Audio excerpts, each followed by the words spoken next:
Constructors और class methods के बारे में। तो आज तो चलिए मैं आपको बता देता हूँ कि पिछले वीडियो में हमने कुछ डिस्कस किया था, जैसे कि हमने एक क्लास वेरिएबल को डिफाइन किया था और फिर इंस्टेंट मतलब कि ऑब्जेक्ट्स को क्रिएट करके इंस्टेंस वेरिएबल्स असाइन की थी क्लास में। तो अब हम यहाँ पे अब हम देखेंगे कि एक्चुअली हम सबसे पहले मैं कंस्ट्रक्टर के बारे में आपको बताता हूँ, ठीक है।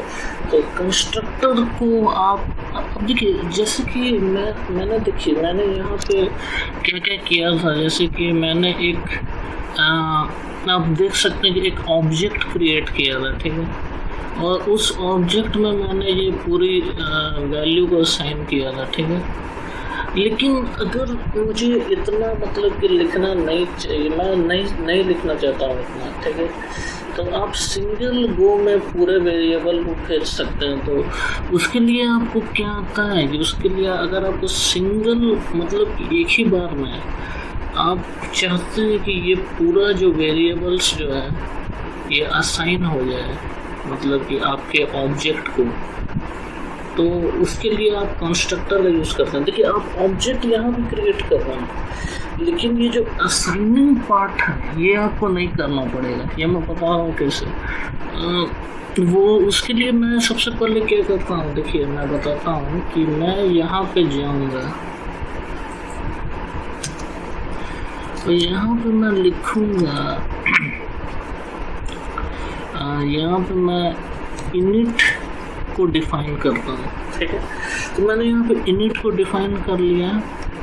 अब इनिट में आपको क्या करना होगा कि मैं यहाँ पे जैसे कि कोई भी प्रॉपर्टी है, जैसे कि आप मान लीजिए कि कोई माई नेम नाम की, और यहाँ पे मैं लिखूँगा माई सैलरी।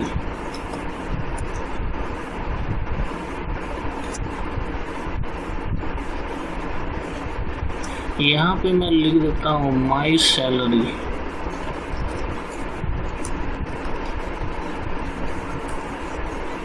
और यहाँ पे मैं लिख देता हूँ माई एज, और यहाँ पे मैं लिख देता हूँ माई सिटी, ठीक है। तो मैं चाहता हूँ कि मैं ये चारों वेरिएबल को एक वैल्यू असाइन कर पाऊँ, ठीक है। तो उसको असाइन करने के लिए आपको क्या करना है, यहाँ पर लिखना होगा, यहाँ पे आप एक वेरिएबल्स बना लीजिएगा, इंस्टेंट वेरिएबल्स क्रिएट करेंगे हम या उसी ऑब्जेक्ट का। तो उसके लिए आपको क्या करना होगा, यहाँ पे मैं लिखूँगा सेल्फ डॉट नेम, और यहाँ पे मैं लिख दूँगा माई नेम, और यहाँ पे मैं लिखूँगा self dot my salary is equal to, actually यहाँ पे आप सैलरी ही कर दें, सेम मैं नहीं रखना हूँ। मैं आपको बस इतना बताना चाहता हूँ कि आप कोई भी वैल्यू एज अ वेरिएबल ऊपर मतलब पैरामीटर में दे सकते हैं। जरूरी नहीं है कि आप सेम वैल्यू दें जो आप जिससे जो आपका इंस्टेंस वेरिएबल है वो सेम, वो आपके पैरामीटर के जो वेरिएबल है उससे सेम हो, वो ज़रूरी नहीं है। तो मैं यहाँ पे और भी जो इंस्टेंस वेरिएबल होगा आपके ऑब्जेक्ट का वो डिफाइन कर रहा हूँ। तो यहाँ पे हो गया एज, ये हो गया माई एज, और यहाँ पे मैं डिफाइन करता हूँ सेल्फ डॉट सिटी, वो हो गया आपका माई सिटी, ठीक है। इतना मैंने डिफाइन कर दिया है। अब आपको ऑब्जेक्ट बनाना है, तो अब हम यहाँ पे ऑब्जेक्ट को बना लेंगे। तो मान लीजिए कि मैं रोहित नाम का कोई ऑब्जेक्ट यहाँ पे बना लेता हूँ। यहाँ पे मैंने लिखा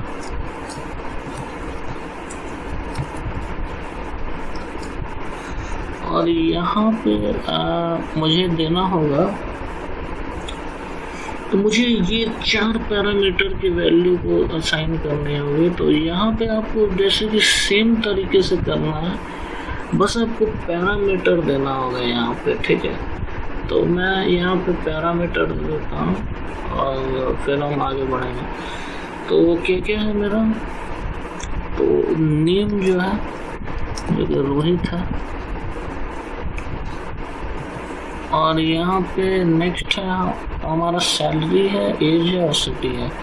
तो सैलरी कुछ भी आप डाल दीजिए, एज मान लीजिए 34 और सिटी मान लीजिए मैं बेंगलोर डाल देता हूँ।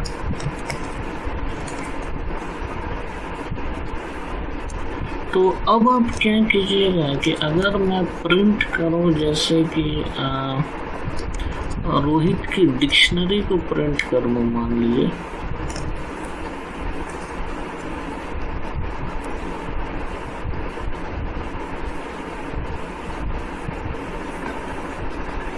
तो देखिएगा कि यहाँ पे जो है हमने ये सभी वेरिएबल जो हमने मुझे चाहिए था तो उसको असाइन करके हमने डायरेक्ट एक ऑब्जेक्ट क्रिएट कर दिया है। तो अगर मैं इतना करूँ तो देखिए इसने पूरा मतलब कि असाइन जो था, जो हमने इंस्टेंस वेरिएबल जो था वो सभी इंस्टेंस वेरिएबल को खाली क्रिएट ही नहीं किया बल्कि उन्हें वैल्यू भी दे दिया, जो वैल्यू हमने यहाँ पे डाला था।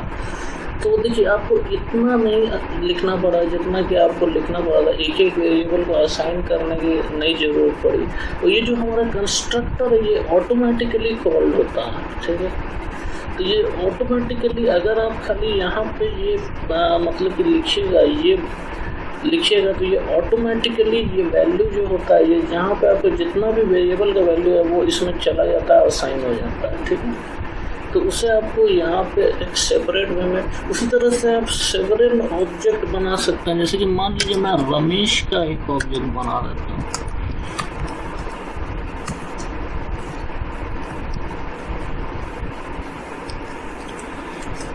और यहाँ पे मैंने नाम तो वही लिखूंगा रमेश, और इसकी सैलरी दे देता हूँ, और एज मान लीजिए 45, और यहाँ पे हो गया आपका सिटी मान लीजिए चेन्नई।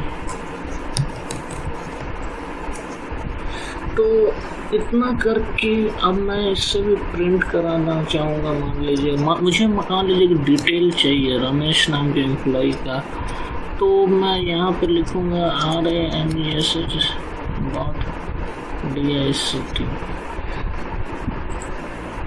और मैं इससे कमेंट आउट कर देता हूँ थोड़ी देर के लिए। तो जैसे ही मैं अपना करूँगा तो देखिए इसने रमेश की सारी डिटेल्स मुझे दे दी, ठीक है। तो इस तरह से देखिए, इस तरह से कितना आसान हो जाता है। आपको सिर्फ एक लाइन लिखना है, ना कि पूरा ये महाभारत एक तरह से।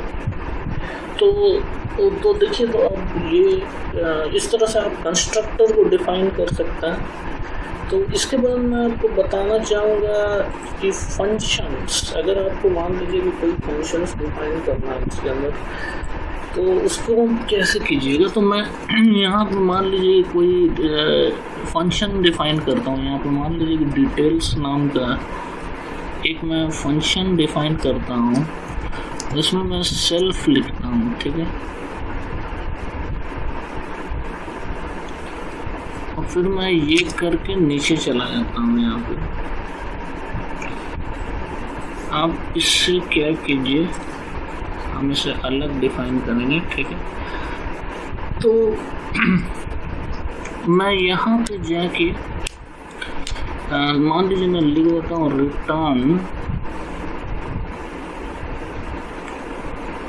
रिटर्न लिखने के बाद मैं लिखूँगा यहाँ पे F, और यहाँ पे मैं लिखूँगा द नेम इज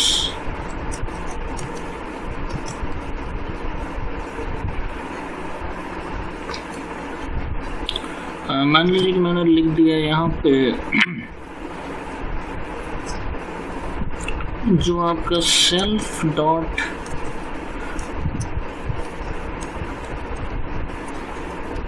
नेम है,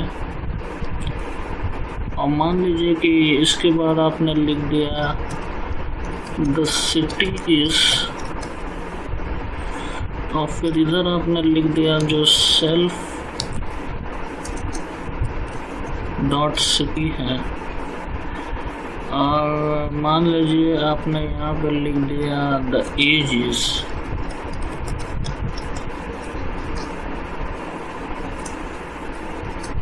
और यहाँ पे आपने लिख दिया सेल्फ डॉट एज।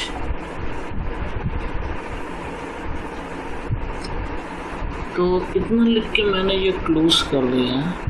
ये एफ स्ट्रिंग है, तो ये इसके बारे में मैं आपको पहले बता चुका हूँ, अपने पिछले वीडियो को देख सकते हैं। तो देखिए यहाँ पे ये रिटर्न हो जाएगा।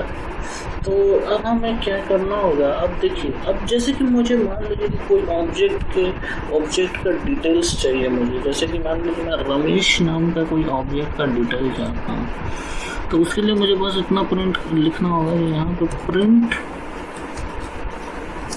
रमेश डॉट डिटेल्स, ठीक है। तो इतना लिख के मैं जैसे एंटर करूँगा, देखिए तो इसने क्या दिया, the name is Ramesh, the city is Chennai and the age is 45।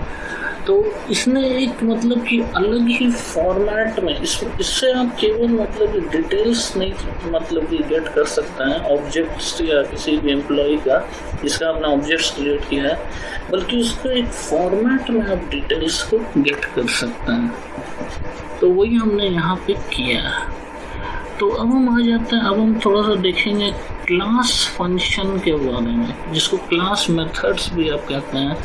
तो ये एक स्पेशल टाइप का मेथड होता है, तो अब हम इसके बारे में देखेंगे।